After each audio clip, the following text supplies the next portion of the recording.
Hello everyone, this is Amit Chaturvedi and I welcome all of you in versatile brains.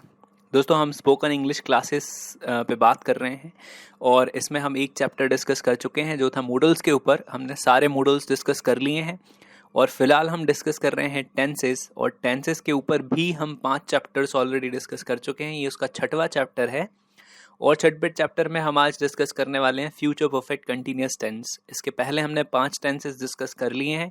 अगर आपने वो tenses नहीं देखे तो आप चैनल की प्लेलिस्ट में जाकर वो टेंसेस भी देख लें ताकि आपको ये ठीक से समझ में आ सके।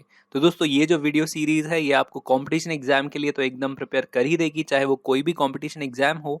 साथ ही साथ अगर आप स्पोकन इंग्लिश पे फोकस कर रहे हैं तो आपकी स्पोकन इंग्लिश भी और ज़्यादा कलरफुल हो जाएगी। आपकी ग्रामर के ऊपर कमांड बन जाएगी, आप एडवांस रूल्स सीख जाएंगे, आपकी स्पीकिंग इंग्लिश इंप्रूव हो जाएगी और आप कंपटीशन एग्जाम के लिए भी एकदम रेडी हो जाएंगे। तो अगर आपने चैनल को सब्सक्राइब नहीं किया है तो प्लीज़ सब्सक्राइब कर लें। आगे इस तरह के वीडियोस कंटिन्यूसली ग्रामर के ऊपर आते रहेंगे। तो चलिए शुरू करते हैं। तो दोस्तों, आज का जो टेंस है उसका नाम है फ्यूचर परफेक्ट कंटिन्यूस टेंस। इसके पहले हमने कंटिन्यूस के 3 और परफेक्ट कंटिन्यूस के 2 टेंसेस पढ़ लिए हैं। ये हमारा 5वां टेंस है। ये 6वां टेंस है हमारा। हमने 3 पढ़े हैं कंटिन्यूस के, जिसमें प्रेजेंट, पास्ट और फ्यूचर थे, और परफेक्ट कंटिन्यूस में हमने प्रेजेंट और पास्ट पढ़ लिए हैं। ये उसी का लास्ट वाला यानी फ्यूचर परफेक्ट कंटिन्यूस टेंस है।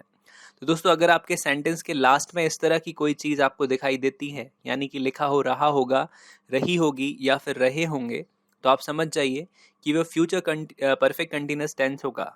बस आपको याद ये रखना है कि टाइम के बाद से ज़रूर होना चाहिए।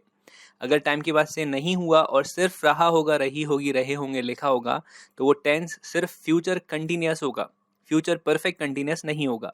और अगर से लिखा हुआ है टाइम के बाद और उसके साथ में इस तरह की पहचान है, तो जाके वो फ्यूचर परफेक्ट कंटिन्यूस टेंस होगा। और तब हम हमारी हेल्पिंग वर्ब की जगह विल हैव बीन यूज करेंगे। ये विल हैव बीन पूरा एक ही पोर्शन है, यानी ये अलग अलग नहीं है। और कोई भी सब्जेक्ट आपके सेंटेंस में हो, आपको हमेशा विल हैव बीन ही लगाना है। तो ये फ्यूचर परफेक्ट कंटिन्यूस टेंस का नाम, ये उसकी पहचान और ये उसकी हेल्पिंग वर्ब। अब चलिए देख लेते हैं कि इन्हें हम स्ट्रक्चर्स में कैसे यूज़ करेंगे। तो आपको जब पॉजिटिव सेंटेंस बनाना है तो शुरू में सब्जेक्ट लिखना है और विल हैव बीन को एक साथ यूज़ करना है। फिर मेन वर्ब में आईएनजी लगानी है। बाकी यहाँ से सारी चीज़ें सेम है और टाइम के पहले आपको सिंस या फॉर लिखना है। जब आप नेगेटिव सेंटेंस बनाएंगे तो नॉट आप लिखेंगे विल के बाद, यानी जो विल हैव बीन का पहला शब्द है विल, उसके बाद आप लगा देंगे नॉट और हैव बीन को आप लिख देंगे साथ में।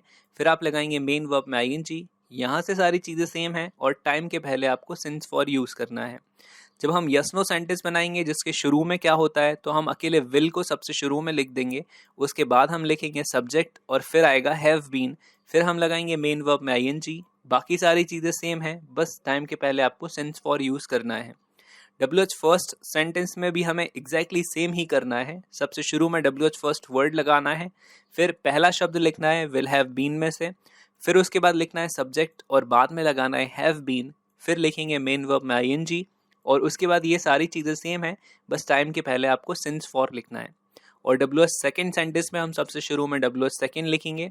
यूजुअली हम नाउन लिखते ही हैं उसके बाद, फिर हमें लगाना है विल, उसके बाद लिखना है सब्जेक्ट और फिर हैव बीन एक साथ, फिर मेन वर्ब में आईएनजी और टाइम के पहले सिंस फॉर। इस तरह से हम ये 5 तरह के सेंटेंसेस बना सकते हैं। ये सिंस और फॉर की लिस्ट है जो हमने पिछले 2 वीडियोज़ में भी डिस्कस की है। इस टेंस में भी हम सिंस फॉर लगा रहे हैं, इसलिए मैंने यहाँ पर भी इसको ऐड किया है। अगर आपको इस तरह का कोई भी टाइम सेंटेंस में मिलता है तो आपको हमेशा यूज़ करना है सिंस। तो आप चाहे तो इन वर्ड्स को नोट डाउन कर लें ताकि आपको ये याद हो जाए ठीक से, और इन सारे टाइमों के पहले हमें सिंस यूज़ करना है, फॉर नहीं लगाना है। ठीक है। अब फॉर कहाँ यूज़ करेंगे, तो फॉर के लिए हमारे पास ये अलग से छोटी सी लिस्ट है। अगर इस तरह के टाइम आते हैं आपके सेंटेंस में और इनके बाद से लिखा होता है, तब आपको फॉर यूज़ करना है। तो इनको भी आप नोट डाउन कर लीजिए वीडियो को पॉज करके या फिर इसको दोबारा देख के, ताकि आप ये भूल नहीं जाएं, रिवीजन के टाइम पे आपको ये याद रहें। तो चलिए कुछ सेंटेंसेस बना लेते हैं फ्यूचर परफेक्ट कंटिन्यूस टेंस के, इससे आपको ये और ज़्यादा क्लियर हो जाएगा।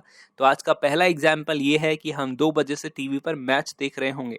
देखिए लास्ट में रहा होगा, रही होगी, रहे होंगे, ये देखिए रहे होंगे आया है। और दूसरी चीज़, टाइम के बाद से भी लिखा हुआ है, देखिए 2 बजे के साथ से लिखा हुआ है और ये सेंटेंस पॉजिटिव है, तो हम सिंपली इसमें सबसे शुरू में सब्जेक्ट लिख देंगे। तो हमने लिख दिया वी, उसके बाद विल हैव बीन आपने साथ में लगा दिया, उसके बाद आपको मेन वर्ब में आईएनजी लिखनी है, तो आपने वॉच में लिख दिया आईएनजी अलग से, तो ये हो गया वॉचिंग। फिर हमने लिख दिया डायरेक्ट ऑब्जेक्ट मैच, फिर उसके बाद लिखा है प्लेस टीवी पर यानी ऑन टीवी, और 2 बजे से के पहले हमने लगाया है सिंस, तो ये हो गया सिंस 2 o'clock। फिर दूसरा जो एग्जाम्पल हमारा है वह 2 हफ्तों से उन्हें क्या पढ़ा रहा होगा। तो देखिए इसके लास्ट में भी रहा होगा आया है, और 2 हफ्ते जो टाइम है उसके बाद से लिखा हुआ है, तो हम समझ गए कि ये फ्यूचर परफेक्ट कंटिन्यूअस का सेंटेंस है। और तीसरी चीज हमें याद रखनी है कि इसमें क्या शब्द बीच में आया है, यानी ये WH फर्स्ट स्ट्रक्चर है, तो हमें सबसे शुरू में लिखना है व्हाट, फिर हमें लगाना है विल यानी हेल्पिंग वर्ब का पहला शब्द, उसके बाद हम लिखेंगे सब्जेक्ट और फिर हम लगाएंगे हैव बीन, तो ये हो गया what will he have been. फिर पढ़ाना मेन वर्ब है, तो पढ़ाने में हमें आईएनजी लगानी पड़ेगी, तो हमने लिखा टीच और फिर उसमें लगा दिया आईएनजी, तो ये बन गया टीचिंग। फिर हमने लिखा इनडायरेक्ट ऑब्जेक्ट उन्हें, तो उन्हें को इंग्लिश में हम बोलते हैं देम, और फिर हमें लिखना है 2 हफ्तों से, तो 2 हफ्तों के लिए हम फॉर यूज करते हैं, तो हमने लिख दिया फॉर 2 वीक्स और क्वेश्चन मार्क, तो वह 2 हफ्तों से उन्हें क्या पढ़ा रहा होगा, तो what will he have been teaching them for 2 weeks. Next example है वे ऑफिस में आधे घंटे से इंग्लिश बोल रहे होंगे, देखिए लास्ट में रहा होगा रही होगी आ गया, और दूसरी चीज टाइम के बाद से आ गया। और ये सेंटेंस पॉजिटिव है, तो सिंपली आपको सब्जेक्ट लिखना है शुरू में, तो वे को इंग्लिश में हमने दे लिख दिया। विल हैव बीन हम एक साथ यूज करते हैं पॉजिटिव सेंटेंस में। फिर उसके बाद हमें लिखनी है मेन वर्ब और उसमें लगानी है आईएनजी, तो यहाँ पे मेन वर्ब है बोलना, बोलने को कहते हैं स्पीक, और स्पीक में हमने आईएनजी जोड़ दिया, तो ये हो गया स्पीकिंग। फिर हमें लिखना है डायरेक्ट ऑब्जेक्ट, तो ये आ गया इंग्लिश, तो इंग्लिश को इंग्लिश में इंग्लिश ही कहते हैं। फिर हमें लिखना है प्लेस, तो ये है ऑफिस में, तो ये है ऑफिस, और सबसे लास्ट में टाइम के पहले फॉर लगाएंगे, क्योंकि आधे घंटे के लिए हम फॉर यूज करते हैं, तो फॉर 30 मिनट्स या फिर फॉर हाफ एन आवर, आप दोनों कह सकते हो। तो वे ऑफिस में आधे घंटे से इंग्लिश बोल रहे होंगे, तो they will have been speaking English in office for 30 minutes या फिर फॉर हाफ एन आवर। कुछ 1-2 एग्जाम्पल और देख लेते हैं ताकि ये और क्लियर हो जाए। हम सोमवार से घर साफ कर रहे होंगे, देखिए रहे होंगे आया, दूसरी चीज टाइम के बाद से भी आया, और सेंटेंस पॉजिटिव है, तो सबसे शुरू में सब्जेक्ट, तो हमने लिखा वी, उसके बाद हमने विल हैव बीन एक साथ लगा दिया। साफ करना ये पूरी मेन वर्ब है, तो इसको हम कहते हैं क्लीन, और क्लीन में हमने आईएनजी जोड़ दिया, तो ये हो गया क्लीनिंग। फिर हमने लिखा प्लेस हाउस, या फिर आप इसको डायरेक्ट ऑब्जेक्ट भी मान सकते हो, तो यहाँ पे लिख दिया हाउस। और फिर सोमवार से को हम सिंस मंडे लिख देंगे, डे के पहले हम हमेशा सिंस यूज करते हैं, चाहे वो कोई भी डे हो, तो हमने लिख दिया सिंस मंडे। लास्ट एग्जाम्पल है वे क्लास में किसे पिछले साल से मदद कर रहे होंगे, तो देखिए लास्ट में रहे होंगे आया, और दूसरी बात पिछले साल से ये टाइम के बाद से भी आया, तो ये फ्यूचर परफेक्ट कंटिन्यूअस का सेंटेंस है। और दूसरी चीज इसमें किसे लिखा हुआ है, तो ये WH फर्स्ट सेंटेंस है, तो इसे हमें सबसे शुरू में लिखना है किसे को, इसको हम कहते हैं होम।